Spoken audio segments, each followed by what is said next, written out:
thinking leads to action. Knowledge without action is useless and irrelevant. That is why he would inspire students to read, to learn, and to keep learning and reading continuously throughout one's life. He would often say, one best book is equal to 100 good friends, but one good friend is the famous Arjun tank.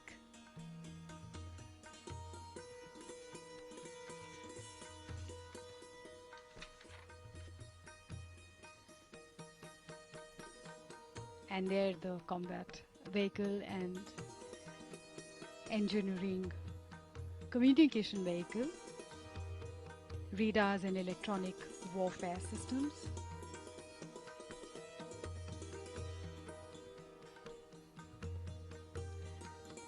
the various technologies that have been developed and produced by DRDO in terms of armaments, naval systems and sensors,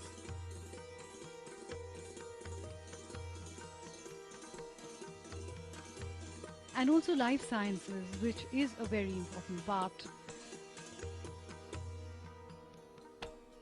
of combat or combat situations.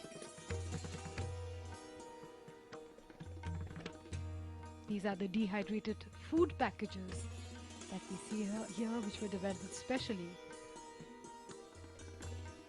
for our brave warriors, our soldiers, when they are in places like Siachen,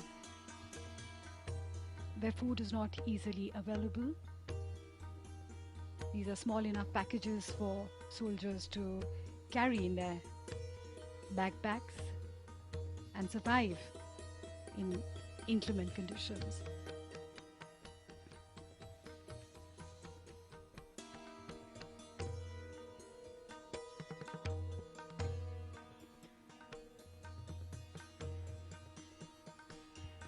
A part of the development also is to be conscious of the environment and to develop technologies which are environment friendly.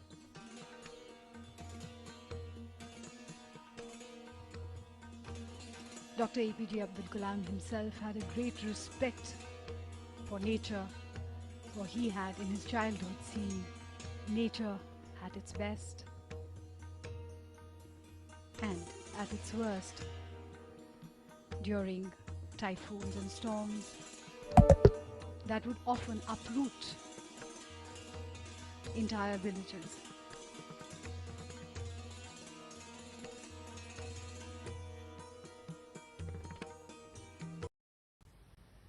That will be written in letters of gold in the history of India's development.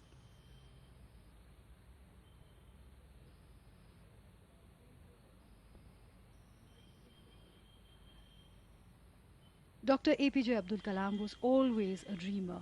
He would often say, "You were born with wings. Don't crawl. Learn to use them and fly and fly." Life, he said, was a difficult game. You can win it only by retaining your birthright to be a person. And this young man from the small town of Dhanushkodi in Rameshwaram did dream and did fly and fly till he soared to the skies and went beyond. He would often say, "सपना वो नहीं जो आप नींद में देखें, सपना वो है जो नींद ही ना आने दे." He was a great dreamer, and he taught the youth of India to dream big and to achieve those dreams. He would often say that Ashiyamma, as the youngest of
sanctions imposed by the control regimes. Under his leadership, India has been able to develop strategic missiles like Agni and Prithvi, and tactical missiles like Nag, Akash and Trishul. If India is not poor, people thinking is poor, okay? Only our thinking is poor.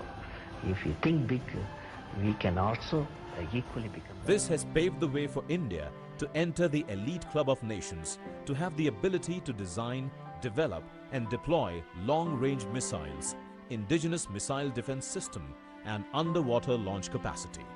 He was the scientific advisor to Defense Minister and the Secretary, Department of Defense Research and Development from July 1992 to December 1999. During this period, he played a crucial role in the Pokhran II nuclear tests in collaboration with Department of Atomic Energy. He gave thrust to self-reliance in defense systems by progressing multiple development tasks and mission projects such as light combat aircraft and the electronic warfare programs.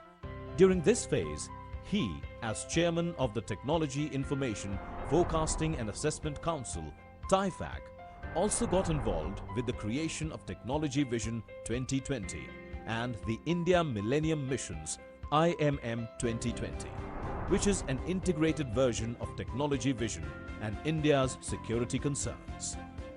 Dr. Kalam served as the principal scientific advisor to the Government of India in the rank of Cabinet Minister. The Ministry of Defense, family members, as he is being escorted towards the bust of Dr.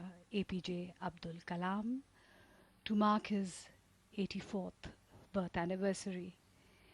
And it is only appropriate that this statue be established here at DRDO Bhavan, where he spent the better part of his scientific career working towards missile technology and India's defense systems. He would often say that in his childhood years, it was the flight of birds that fascinated him. It was years later that Fortune Shaburi.